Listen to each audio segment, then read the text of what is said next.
Dark Legends of the Most Haunted Places in America. Introduction. The United States is home to some of the most terrifying and haunted places in the world. These locations are shrouded in mystery, despair, and death, filled with eerie stories passed down through generations. This is the story of the dark legends surrounding the most haunted places in America, places that no one dares to visit alone. Places that hold more than just the spirits of the past. Eastern State Penitentiary, Pennsylvania. It all began in 1829.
In St. Louis, Missouri, the Lemp Mansion stands as a crumbling monument to the tragic and cursed legacy of the Lemp family. The mansion was built in the 1860s by William Lemp, a wealthy beer baron, and his family. But wealth could not protect the Lemp family from the shadows that would follow them. Their fate was sealed in the darkness of their own home. The Lemp Mansion is infamous for the suicides of several Lemp family members.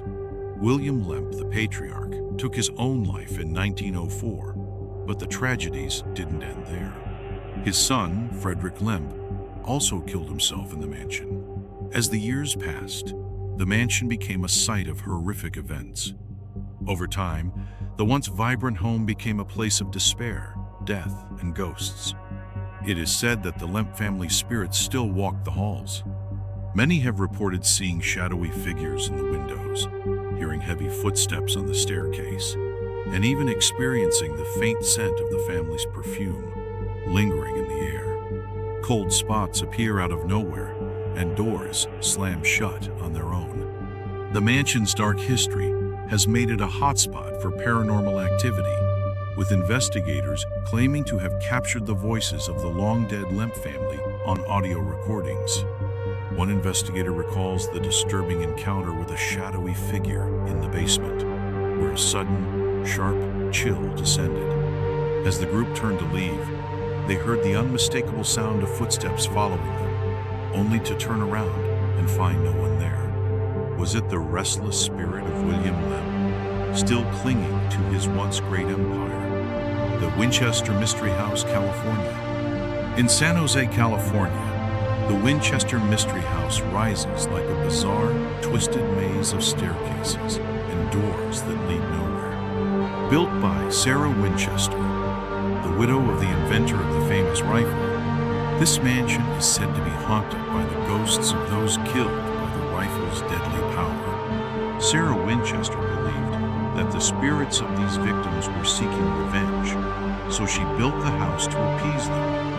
The house features an almost labyrinthine design stairs that lead to ceilings, doors that open to blank walls, and windows placed in the most bizarre locations. Sarah continued to build and expand this strange mansion until her death in 1922, leaving behind a complex maze of corridors and rooms. The belief was that if she stopped building, the spirits would return to torment her.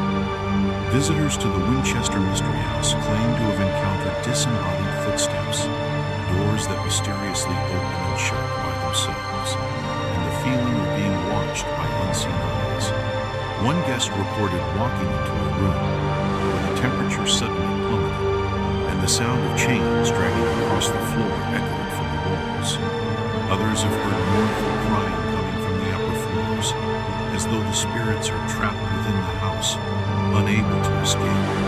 Conclusion.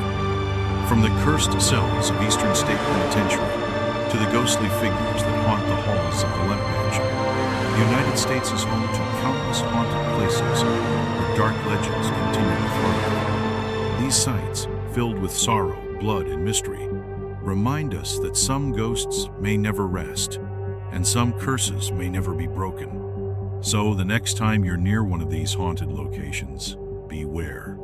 The spirits of the past may still be watching and waiting. The Myrtles Plantation, Louisiana, known as one of the most haunted locations in the Deep South. The Myrtles Plantation in Louisiana is a place filled with dark history and bloodshed. Originally built in the late 1700s, it's said that the plantation was built on the grounds of a Native American burial site. However, the real horror began when the house was sold to the Woodruff family. The legend of the ghost of Chloe is what makes Myrtles Plantation so notorious.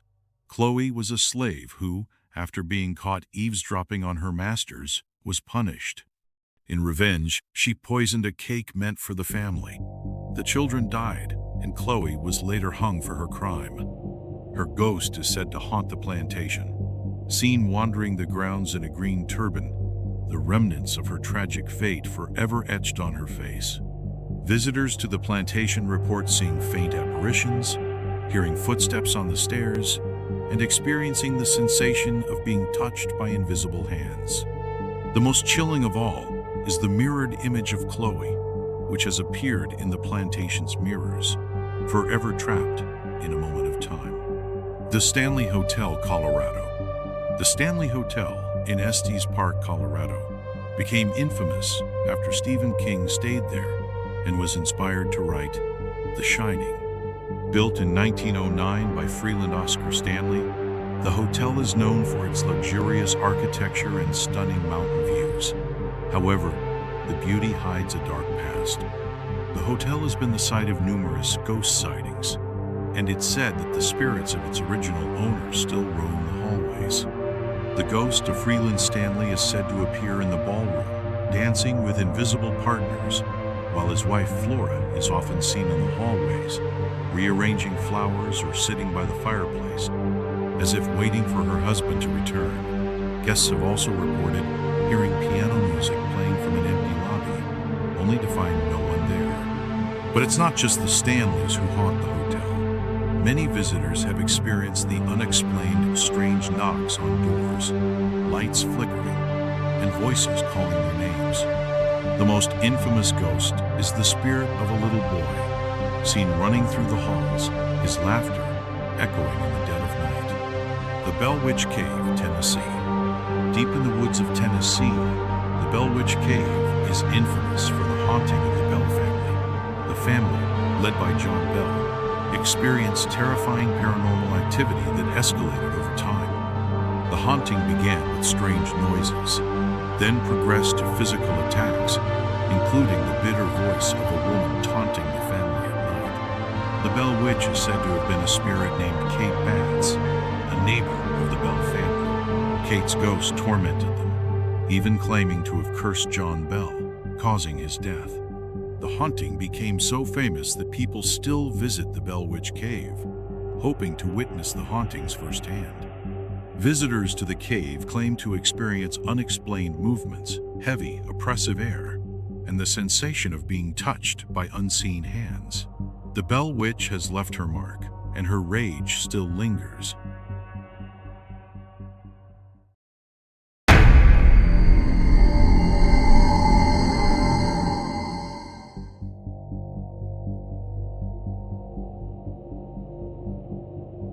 Scary tales from the most haunted cabins.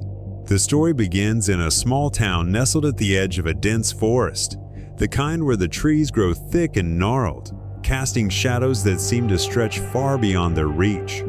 A group of friends, three adventurous souls, eager for an escape from their daily lives, decide to take a weekend getaway to the remote woods known for its untouched beauty. As they venture further into the forest, the trees become unnervingly tall, blocking out most of the sunlight, leaving the road beneath them dark and foreboding. Dried leaves underfoot, they pass an old wooden sign that reads, "Welcome to Gloom Hollow," and despite the odd name, they dismiss it as part of the town's rustic charm. But the deeper they go, the more oppressive the air becomes. The temperature drops suddenly, and an overwhelming sense of dread takes hold of them.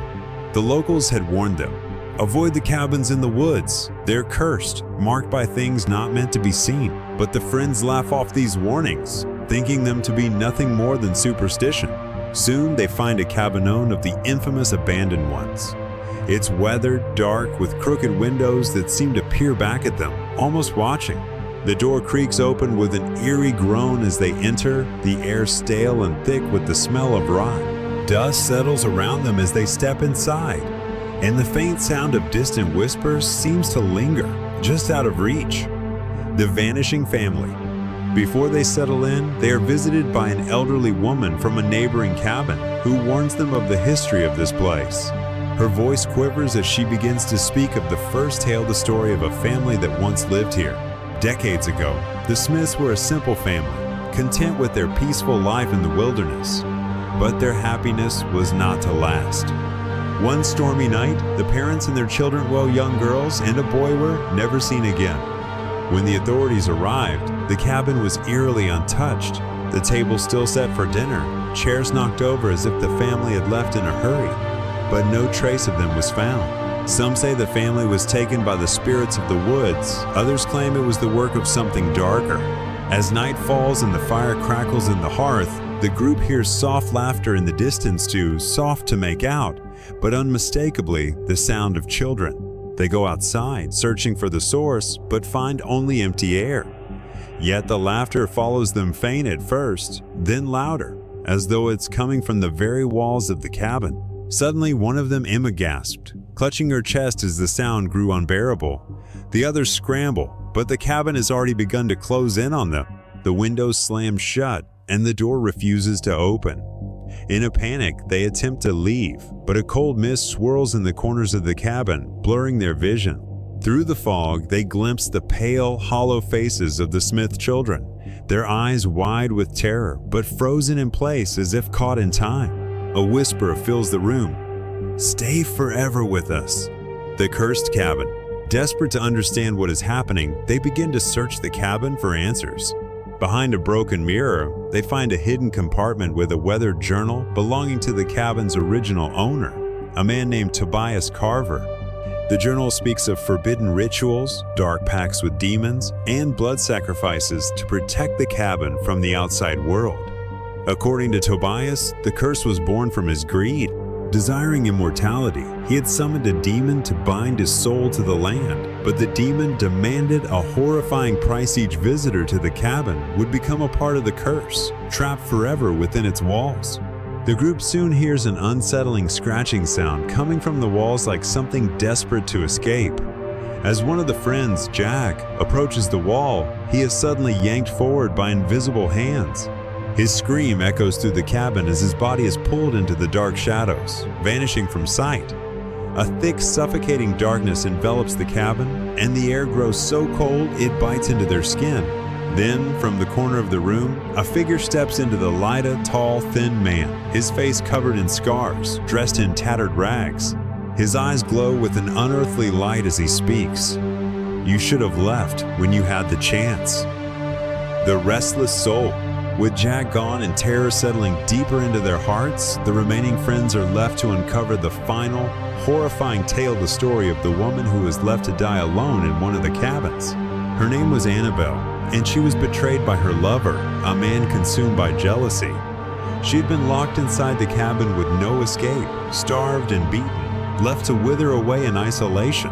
But as she lay dying, her spirit became consumed with hatred. Her ghost still lingers, clawing at anyone who dares enter the cabin, seeking revenge on those who wronged her. One by one, the friends begin to feel her presence. They hear her whispering their names in the dead of night, soft at first, then growing louder, more frantic. The temperature drops until they can see their breath, and cold hands seem to brush against their skin. Suddenly, a blood-curdling scream echoes from outside. They rush to the window and see Annabelle, her pale face twisted in agony, her eyes filled with madness. Her body is distorted, half decayed, yet she still moves, stalking them with unnatural speed. As they turn to flee, the door slams shut, trapping them inside with her. Annabelle's ghostly figure appears before them, her face now inches away from theirs, her cold breath seeping into their skin. "You're not leaving," she growls, her voice a hollow, anguished whisper. "None of you are leaving." The unbreakable curse. As dawn approaches, the group is driven to the brink of madness. They find that no matter what they do, the spirits of the cabins have complete control. The door won't open, and even the windows seem to warp and twist, distorting the outside world. In their final, desperate attempt to escape, they uncover a final ritual in Tobias's journal. It promises to break the curse, but the cost is steep. One life must be given to the spirits to end their torment. The group decides that Emma must be the one to make the sacrifice, for she had been the one to first hear the spirits' whispers. But as the ritual begins, it becomes clear that the curse was never meant to be broken. The forest outside bursts into flames, and the spirits of the cabins rise, more powerful than ever before. In the final moments, as the spirits claim their prize, a single truth remains. Some cabins are never meant to be disturbed, and those who enter will never truly leave. The few remaining survivors flee into the woods, haunted by what they have seen. As they look back at the flames consuming the cabins, they know they will never forget the faces of the spirits that still haunt that cursed place. And as the camera or narrative pans back to the cabin, we hear a soft whisper fading into the wind. "You'll be back. They always come back."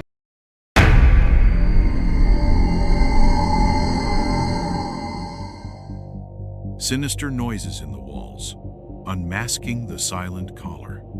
In the dead of night, when the world is silent and still, there are sounds that can make even the bravest soul tremble. The kind of sounds that come from places you can't see, but can feel deep in your bones.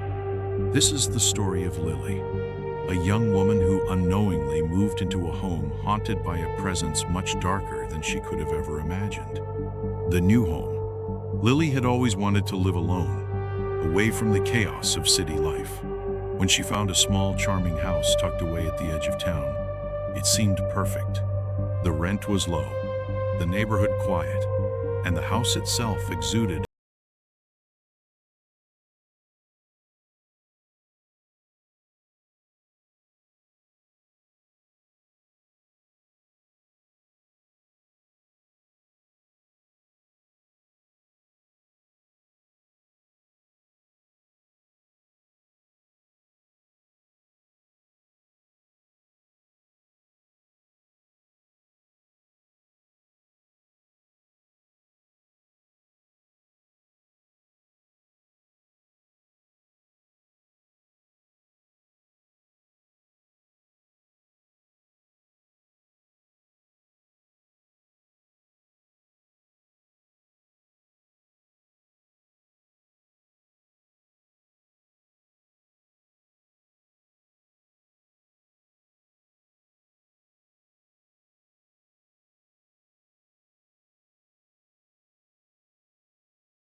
voice, a whisper. "Lily, I'm here." Her breath hitched. Her body went rigid. The voice was unmistakably human, but it wasn't coming from anyone she knew. She grabbed her phone and called the landlord, but when she explained what was happening, he only laughed it off. "Old houses settle, miss. Don't worry, it's nothing." The silent caller. The next night, The noise was different. It wasn't scratching anymore. Now, there were distinct footsteps, slow, deliberate, and heavy. They moved in a pattern, circling around the room, stopping just at the foot of her bed. Lily could feel her heartbeat in her throat. She wanted to scream, but the air was thick, suffocating, and no sound came from her lips. She couldn't move. She couldn't speak. Then her phone rang. She almost didn't answer, thinking it was a wrong number, but something inside her urged her to pick up. As soon as she answered, the voice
phone Daniel had used, and it wasn't disconnected. The phone rang. Lily's hand shook as she reached out and answered the call. "Lily, it's me," the voice on the other end whispered. A chill ran down her spine as the voice continued. "You've called me, just like Daniel did. Now you're mine." The silent presence. That was the moment everything changed. The house seemed to come alive, vibrating with a sinister energy. The walls groaned, and the whispers grew louder. The footsteps began again, faster, more frantic, as if something was chasing her. Lily ran through the house, desperately trying to escape, but the walls were closing in. It felt like she couldn't breathe, like something was suffocating her. The air turned thick, and the house seemed to shrink with every step. She rushed to the door, but it wouldn't open. It was as if an invisible force was holding it shut. She turned to the phone in her hand, but before she could make a move, she saw something in the reflection of the old cracked mirror above the fireplace. A figure, pale, gaunt, and twisted. Its eyes were hollow, and its grin was wide, too wide. It wasn't just the voice. It was here. It had always been here. "You've been waiting for me." The final call. The phone rang one last time. Lily picked it up, unable to resist the pull. The voice on the other end was no longer just a whisper, it was a cold, malicious presence, feeding on her fear. "Lily, it's too late now," the voice said.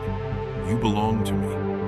Her eyes widened with terror as the figure from the mirror began to step closer, its hand reaching out, and Lily screamed. The walls trembled, the lights flickered, and then darkness. The house still calls. The house still stands at the edge of town, abandoned and forgotten by most. The landlord moved away. The previous tenants never returned, and the neighbors remained silent. But if you listen closely late at night, you might hear something faint scratching on the walls, followed by the sound of a phone ringing. And if you you answer it, you might just hear a voice you never expected to hear. A voice that has waited for years. A voice that belongs to the silent caller. The walls of the house still echo with whispers, waiting for the next soul to answer.